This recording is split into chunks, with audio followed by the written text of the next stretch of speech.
नमस्कार दोस्तों, आज हम एक बहुत ज़रूरी बात करेंगे। बहुत जगह जहाँ भी मैं जाता हूँ ये सवाल मुझे सुनने को मिलता है। इन्वेस्टमेंट्स में जो हम करते हैं, क्या हमें सलाह की ज़रूरत है? निश्चित रूप से। पर क्या हमें सलाहकार की ज़रूरत है? Do we need adviser?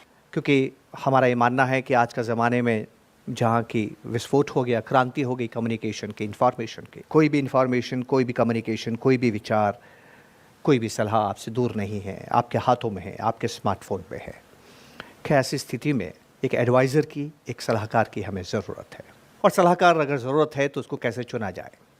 इस पे हम ज़रूर चर्चा करेंगे कि कैसा चुना जाए, लेकिन फिर कभी आज हम समझेंगे कि एडवाइज़र की इम्पोर्टेंस क्या है, सलाहकार की ज़रूरत क्या है और निवेश में वो हमारी किस तरह से मार्गदर्शन करते हैं या हमारे निवेश में किस तरह से मदद करते हैं। दोस्तों, आपने देखा होगा, सुना होगा, हिंदुस्तान में भी और दूसरे मुल्कों में भी, खासकर अमेरिका में। मैं तस्वीर आपके सामने एक लेके आया हूँ अमेरिका की। मैं अमेरिका की तस्वीर क्यों दिखाना चाहता हूँ आपको, क्योंकि हिंदुस्तान में म्यूचुअल फ़ंड अभी करीब 30 साल हुए, 30 साल से हमारे सामने हैं, 25, 28, 30 साल से हमारे सामने हैं। एक आध म्यूचुअल फ़ंड की बात करें जो पहले सरकारी नियंत्रण में थे और पूर्ण रूप से, आंशिक रूप से म्यूचुअल फ़ंड के जैसे ही कार्य करते थे, तो 50 साल हिंदुस्तान में हो गए। पर अमेरिका में करीब करीब 100 साल होने को आए। 1924 में पहला म्यूचुअल फ़ंड आया था और उस देश के अंदर आधी आबादी म्यूचुअल फंड्स में निवेश करती है। इसलिए उस मुल्क का यहाँ पर बात करना बहुत ज़रूरी है। डालबार एसोसिएट्स नाम का एक फर्म है जो वहाँ पर इस बात के लिए शोध करती है कि म्यूचुअल फंड्स के ज़रिए या निवेश के ज़रिए इन्वेस्टर्स ने किस तरह का रिटर्न, किस तरह का प्रतिलाभ अपने निवेश से कमाया है। बहुत ही डराने वाली और खौफनाक तस्वीर हमें नज़र आती है। ध्यान से आप देखिएगा। ये दोस्तों हैं कि यू अ सक्सेसफुल इन्वेस्टर, क्या हम एक कामयाब इन्वेस्टर हैं? ये हर तस्वीर जो आपके सामने एक कॉलम नज़र आ रहा है, ये अपने आप में 20 साल का शोध है। 20 साल का शोध है का मतलब ये है कि अगर ये 1999 आपको नज़र आता है, ये 2000 आपको नज़र आता है, तो 1999 से पहले 20 साल, मतलब 1980 से लेके 1999 तक 20 साल हो गए। 20 साल तक बाजार ने रिटर्न क्या दिया और एक इन्वेस्टर्स ने रिटर्न क्या कमाया, और ये इक्विटी इन्वेस्टमेंट्स के बारे में है। तो देखिए, 1980 से 1989 तक 20 साल के अंदर S&P का रिटर्न करीब करीब 17% के आसपास है। पर इसी बाजार में निवेश करके निवेशकों का जो रिटर्न है वो 9 या 9.5% के आसपास है। और ये हर खबर 1999, 2001, 2, 3, 4, 5, 6 लेके इस तरह से आप देख सकते हैं। 2013 तक की तस्वीर मैं आपके सामने लेके आया हूँ। इस पूरी तस्वीर में आप देखिए, हर कॉलम 20 साल की कहानी बताता है और हर बार मैंने क्या देखा कि बाजार ने जितना रिटर्न दिया है उतना रिटर्न उसी बाजार में निवेश करने वाले निवेशकों का नहीं है। अब एक और तस्वीर मैं आपको दिखाता हूं। यह तस्वीर हिंदुस्तान की है। हिंदुस्तान में इस तरह का शोध का पैमाना तो मेरे पास में नहीं है, इसलिए, लेकिन मैं आपको दूसरे तरीके से बताता हूं। अब देखिए कि ये क्रिसिल की एक तस्वीर है जो बताती है कि हिंदुस्तान के इक्विटी डाइवर्सिफाइड म्यूचुअल फंड्स ने कैसा काम किया है, किस तरह का कार्य निष्पादन किया है। अगर आप ध्यान से देखेंगे, क्रिसिल इंडेक्स ये कहता है एमफी का कि अगर आपने 1000 रुपये अप्रैल 1997 में निवेश किया है तो दिसंबर 2017 में ये 1000 का निवेश बढ़ के 50,000 रुपये के आसपास हो गया, 1 के 50 गुना। ये औसत है सभी डाइवर्सिफाइड म्यूचुअल फंड्स का मिलके। ये अद्भुत बात है दोस्तों। पर दुखी करने वाली बात क्या है, इस तरह का रिटर्न कमाने वाले केवल 2% लोग हैं। बहुत से लोग इस यात्रा को पूर्ण नहीं करते हैं। क्या दिक्कत आती है, क्यों परेशानी आती है, हमने पहले भी बात की है, फिर हम बात करेंगे। फियर, ग्रीड, ईर्ष्या, जेलसी, एनवी, जिसके बारे में हमने बात की थी, डर, हमारी भावनाएं, ये तमाम चीज़ें ऐसी हैं जो हमें प्रभावित करती है निवेश के अंदर कुछ गलतियां करने के लिए। इन गलतियों से हमें कौन बचा सकता है? यहीं पर एडवाइज़र महत्वपूर्ण व्यक्ति के रूप में रोल अदा कर सकता है। ये हमारे सामने एक मिथ है, एक गलत भावना है कि एडवाइज़र का काम होता है हमें योजनाएं बताएं, अच्छी स्कीम बताएं, अच्छी टिप्स दें। ये उसका काम नहीं है। ये काम तो टीवी बखूबी कर सकता है, ये काम तो अखबार और मैगजीन्स बखूबी कर सकते हैं कि सबसे अच्छी योजना कौन सी है, सबसे अच्छी स्कीम कौन सी है। अब जानते हैं ऐसा क्यों होता है? बहुधा सारे इन्वेस्टर्स क्या बोलते हैं, सबसे अच्छी स्कीम बताओ यार, कहाँ पर इन्वेस्टमेंट करूँ, कोई अच्छी स्कीम तो बताओ, पैसा रखा है मेरे पास में, मैं निवेश करना चाहता हूँ। तो आइए देखिए होता क्या है। एक बहुत मज़ेदार बात देखिए मैं आपको बताता हूँ कि एडवाइज़र की ज़रूरत क्यों है और क्यों नहीं है। हम भावनाओं में काम करने वाला इंसान है, इंसान भावनाओं से प्रभावित होता है। मैंने कहीं पढ़ा था जो मैं आपके सामने लेके आया हूँ। ये है अमेरिकन मेडिकल एसोसिएशन का code of medical ethics opinion 8.19। और अमेरिकन मेडिकल एसोसिएशंस अपने मेंबर्स जो डॉक्टर होते हैं, उनके जो मेंबर डॉक्टर्स हैं, उनको ये सलाह देती है physicians generally should not treat themselves और members of their immediate families. कुछ बात समझ में आई दोस्तों? अमेरिकन मेडिकल एसोसिएशन अपने मेंबर डॉक्टरों को ये सलाह देता है कि वो स्वयं अपने पारिवारिक सदस्यों, निकटतम परिवार के सदस्यों का इलाज न करे। एक पिता अपने पुत्र की सर्जरी नहीं करता है, एक पुत्र अपने पिता की सर्जरी नहीं करता है। ऐसा क्यों? क्या वो सर्जरी करना भूल जाता है? ऐसा नहीं है दोस्तों। लेकिन जब आप कोई चीज़ खुद पे लागू करते हैं तो भावनाओं से ओतप्रोत होते हैं, और जब भावनाएं आपके मन में आती है वो मन स्थिति को विचलित करती है, और जब मन स्थिति विचलित होती है तो फैसले गलत होने की संभावनाएं बढ़ जाती है। तो एडवाइज़र कौन होता है दोस्तों? एडवाइज़र वो होता है जो हमें हमसे बचाता है।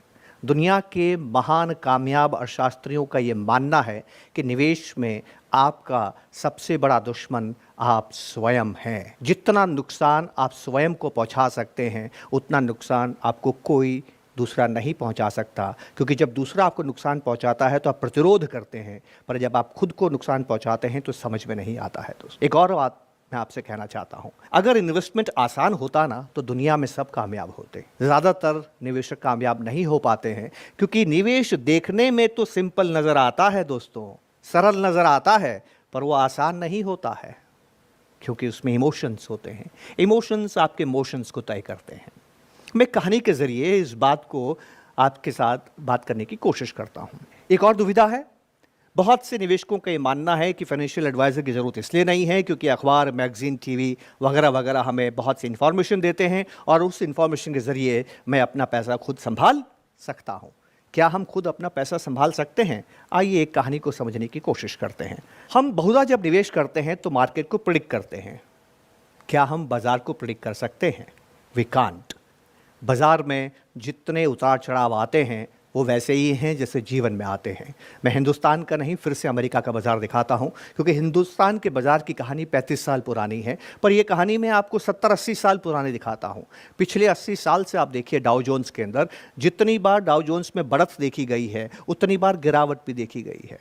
इसका मतलब क्या है कि बाज़ारों में उतार चढ़ाव आते हैं, और जब उतार चढ़ाव आते हैं तो वो हमें कैसे प्रभावित करती है, दो बातें मैं आपके साथ में करना चाहता हूँ। जिग्मे तेंजिंग नोर्गे नाम के एक पर्वतारोही हैं जो तेंजिंग नोर्गे के बेटे हैं। एक बार मेरी उनसे मुलाकात हुई तो मैंने उनसे पूछा कि आप शेरपा हैं, शेरपा कौन होते हैं? तो तपाक से उन्होंने जवाब दिया, शेरपा पहाड़ पे चढ़ने के एडवाइजर्स होते हैं, हम लोगों को एवरेस्ट चढ़ने में मदद करते हैं। तो मैंने उनसे पूछा, क्या आपकी सलाह के बिना हम पहाड़ नहीं चढ़ सकते? क्या अगर हम पहाड़ चढ़ेंगे, एवरेस्ट पे जाएंगे तो क्या हमें शेरपा की ज़रूरत है? वो कहते हैं कि नहीं, आप बिना शेरपा के भी पहाड़ पे चढ़ सकते हैं। मैंने उनसे पूछा, ऐसा किसी ने किया है? कहते हैं हाँ, कि आज तक जितने भी लोग पहाड़ पे चढ़े हैं उसमें 2% लोग ऐसे हैं जिन्होंने बिना शेरपा की मदद के भी एवरेस्ट पे फतह पाई है। तो फिर मैंने उनसे पूछा कि आपकी ज़रूरत क्या है? वो 2 मिनट शांत रहे और फिर मुझे कहते हैं कि देखो भैया, ऐसा है कि जब आप पहाड़ के नीचे खड़े हो तो आप बादशाह हो। आपकी इच्छा है आप पहाड़ पे चढ़ो न चढ़ो, ये आपकी इच्छा है, पर एक बार आप पहाड़ पे चढ़ गए तो आपकी इच्छा खत्म हो जाती है, वापस उतरना पड़ता है। आप पहाड़ पे रह नहीं सकते, और जब आप पहाड़ से उतरते हैं तभी चुनौती शुरू होती है। अगर 100 लोग एवरेस्ट को फतह करने के लिए मरे हैं तो उसमें से 76 लोग कब घायल हुए या कब मृत्यु को प्राप्त हुए? जब वो पहाड़ से उतर रहे थे। पहाड़ पे चढ़ना मुश्किल है पर उतरना और भी मुश्किल है। इस चढ़ते बाज़ार में तो सभी रिटर्न कमाते हैं, पर ज़्यादातर लोग गिरते बढ़ते बाज़ार में नहीं कमाते हैं। और ज़्यादा इन्वेस्टर्स धाराशायी कब होते हैं? जब बाज़ार गिरता है। बढ़ते बाज़ार में तो गधे भी दौड़ते हैं और गधे घोड़ों से तेज़ दौड़ते हैं, पर गिरते बाज़ार में समझ में आता है कि गधा कौन था और घोड़ा कौन था। तो दोस्तों, ये बाज़ार गिरता और बढ़ता है। जिग्मे तेंजिंग नोर्गे ने जो बात बताई वो एग्जैक्टली है क्या? वो बात है युधिष्ठिर की बात है। देखिए महाभारत में क्या हुआ था। महाभारत के अंदर एक ऐसा समय आया कि जब दुर्योधन ने युधिष्ठिर को बोला, आइए हम ध्रुत गेम ऑफ डाइस है, गैम्बलिंग का एक खेल है, उसको हम खेलते हैं। युधिष्ठिर को उसने चुनौती दी खेलने के लिए। युधिष्ठिर जानता था कि दुर्योधन जुआ खेलना अच्छी तरह से नहीं जानता है, पर स्वयं को वो सबसे कामयाब जुआरी समझता था, जुआ खेलने वाला, बहुत शौकीन था जुआ खेलने का। अगर युधिष्ठिर की कोई कमज़ोरी थी तो ये कमज़ोरी ये थी कि वो जुआ खेलता था। उसने चिंतन किया कि मुझे इस इनविटेशन को स्वीकार करना चाहिए कि नहीं स्वीकार करना चाहिए। जब आप सोचते हैं निवेश करना चाहिए कि नहीं करना चाहिए तो क्या सोचते हैं कि बाज़ार ऊपर जाएगा बाजार नीचे जाएगा, मुझे नहीं मालूम ऊपर जाएगा कि नीचे जाएगा। ये तीन भावनाएं आपके मन में आती है। अगर आपके मन में ये भावना आएगी कि बाजार नीचे जाएगा तो आप निवेश नहीं करेंगे। अगर आपके मन में ये भावना आएगी कि आप निश्चित हैं तो इंतजार करेंगे। और अगर आपके मन में ये भावना आएगी कि बाजार ऊपर जाएगा तभी आप बाजार में निवेश करेंगे। तो जब दुर्योधन ने युधिष्ठिर को निमंत्रित किया तो उसके सामने तीन सवाल थे, खेलूं न खेलूं, खेलना चाहिए या नहीं खेलना चाहिए। अगर अनिश्चित होता तो निर्णय नहीं ले पाता, और अगर इस बात के लिए निश्चित होता कि वो हार जाएगा तो खेलता नहीं। उसने जब खेला तो क्या माना होगा कि वो जरूर जीतेगा। दोस्तों, इसको बोलते हैं ओवर कॉन्फिडेंस बायस। युधिष्ठिर को ऐसा प्रतीत हुआ कि वो बेहतर जुआ खेलना जानता है, वो दुनिया में जुआ खेलने का सबसे बढ़िया खिलाड़ी है, तो उसको घबराने की जरूरत नहीं है और वो जुआ खेल सकता है। वो निमंत्रण को स्वीकार करता है। दोस्तों, अद्भुत बात देखिए, आपने ये सोच के निवेश किया कि बाजार ऊपर जाएगा, पर आपके निवेश करने के बाद बाजार गिर गया, because you can't predict. Yudhishthir भी प्रेडिक्ट नहीं कर पाया। उसने सोचा वो जीतेगा, पर वो हारने लगा, और जब हारने लगा तो क्या हुआ? जब आपके साथ में वो घटना घटती है जिसके लिए आप प्रिपेयर्ड नहीं हैं, जो आपने सोचा नहीं था, तो क्या होता है? तनाव होता है, स्ट्रेस होता है, और जब तनाव होते हैं तो निर्णय गलत होते हैं। एक जुआरी को आपने देखा होगा, जैसे जैसे वो हारता जाता है उसका तनाव बढ़ता जाता है। हारने पर जुआरी को खेल छोड़ देना चाहिए, पर जुआरी ऐसा नहीं करता है, वो दांव को बड़ा करता है, क्योंकि वो तनावग्रस्त है। तनावग्रस्त है तो फैसला गलत हो गया, फैसला गलत हो गया तो अपना जो उसने शर्त है उसको बढ़ा दिया, उसके दांव को उसने बढ़ा दिया। युधिष्ठिर ने भी यही कहा, जिसको धर्मराज कहते हैं, जिसको सत्यवादी कहते हैं, जो कभी गलती नहीं कर सकता, वो इतनी बड़ी गलती करता है, इतना बड़ा अधर्मी बन जाता है कि अपनी अर्धांगिनी को, अपनी पत्नी को दांव पे लगाता है। कोई कल्पना कर सकता था युधिष्ठिर ऐसा काम करेगा? क्यों करेगा? क्योंकि उसने प्रिपेयर नहीं किया था, वो तनावग्रस्त था। दोस्तों, युधिष्ठिर से इतनी बड़ी गलती क्यों हो गई? और कॉन्फिडेंस था कि मैं स्वयं में ही सब कुछ हूँ, मैं जुआ खेलना जानता हूँ, सबसे अच्छा जुआ खेलता हूँ। उसने एक महान गलती की जो दुर्योधन ने नहीं की। दुर्योधन खेलना नहीं जानता था, इसलिए अपने एडवाइज़र शकुनी को साथ लेके गया। अच्छा है, ख़राब है, कैसा भी एडवाइज़र है, उसको साथ लेके गया। पर आपने ध्यान से देखा होगा कि युधिष्ठिर बिना अपने सलाहकार के इस खेल को खेलने चला गया। कल्पना करें दोस्तों, अगर वहाँ कृष्ण होते जो पांडवों के सलाहकार थे, तो क्या ऐसा दृश्य बनता कि द्रौपदी को दांव पे लगाया जाता? महाभारत ही नहीं होती। और मज़ेदार बात देखिए, we are the creatures of habit. Habit छूटती नहीं है। अपनी पत्नी को दांव पे लगाने के बाद, अपने भाइयों को हारने के बाद, अपनी पत्नी को हारने के बाद, अपने राष्ट्र को हारने के बाद, दोबारा 1 साल के बाद में युधिष्ठिर दोबारा जुआ खेलता। आप जानते हैं ना इस बात को? दोबारा खेलता है, दोबारा गलती करता है, क्योंकि आदतें आसानी से नहीं जाती है, और दोबारा हारता है। और जब वो दोबारा खेलता है तो दोबारा कृष्ण की सहायता नहीं लेता है। 2 बार ठोकरें खाने के बाद बात समझ में आती है, और जब बात समझ में आती है तो जब युद्ध होता है महाभारत का, तो इस कृष्ण को सलाहकार के रूप में अर्जुन हाथ जोड़ के साथ में लेके जाता है, और कृष्ण उसको विकल्प देते हैं, मेरी सेना ले जा या मुझे ले, मैं निहत्था रहूंगा, मैं युद्ध नहीं करूंगा। मज़ेदार बात देखिए दोस्तों, बहुत ही अद्भुत बात है दोस्तों। सेना, नारायणी सेना, जो कभी हारी नहीं थी, नारायणी सेना जिसकी पल पे आप कोई भी युद्ध जीत सकते थे, कौरव उसको ले गए। दुर्योधन को बहुत दुख हुआ कि उन्होंने अर्जुन को पूछा कि तुम्हें सेना चाहिए कि मैं निहत्था चाहूँ? अगर ये ले गए सेना को तो मेरे हाथ में निहत्था कृष्ण आ जाएगा, ये मेरे किस काम का। लेकिन दुर्योधन का आश्चर्य हुआ जब उसने ये देखा कि कृष्ण को अपना विकल्प देते समय अर्जुन ने नारायणी सेना को नहीं लिया और नारायण को ले लिया। अब इसको हमारे इन्वेस्टमेंट में लेके आइए। नारायणी सेना का मतलब है पोर्टफोलियो। कितना ही अच्छा पोर्टफोलियो है, बाजार गिरने पर रिटर्न नहीं देता है। कितनी ही मजबूत सेना है, अगर लीडर ना हो तो युद्ध नहीं जीतती है। ये सेना ले जाने के बाद भी दुर्योधन हार गया। नारायण, जिसने कि शस्त्र नहीं उठाया, केवल सलाह दी, सलाह के बल पे अर्जुन जीत गया। ध्यान से मेरी बात सुनिएगा। युद्ध शुरू हो रहा है, मूर्छित हो जाता है अर्जुन, ये सोच के कि मैं अपने पितामह पे प्रहार कैसे करूंगा, मैं अपने गुरु से किस तरह से युद्ध करूंगा। वो वहीं पर गांडीव गिरा देता है, उसको ज्वर हो जाता है, हाथ पांव फूल जाते हैं, लड़ने से इनकार करता है। अगर उस वक्त उसने नारायणी सेना को लिया होता, अच्छे पोर्टफोलियो को लिया होता, तो क्या कमा सकता था, युद्ध जीत सकता था? नहीं। अर्जुन को वापस खड़ा किसने किया? समय पर सही सलाह ने खड़ा किया। दोस्तों, सलाहकार आपका मित्र होता है, सलाहकार आपका मार्गदर्शक होता है, सलाहकार आपका टीचर होता है। यह सलाहकार की सबसे अच्छी बात है कि वो आपको आपसे बचाता है। युधिष्ठिर का दुश्मन कौन था? युधिष्ठिर स्वयं था। ये बात पांडवों को समझ में आ गई, इसलिए उन्होंने सेना न लेके, पोर्टफोलियो न लेके एडवाइज़र को प्राप्त किया।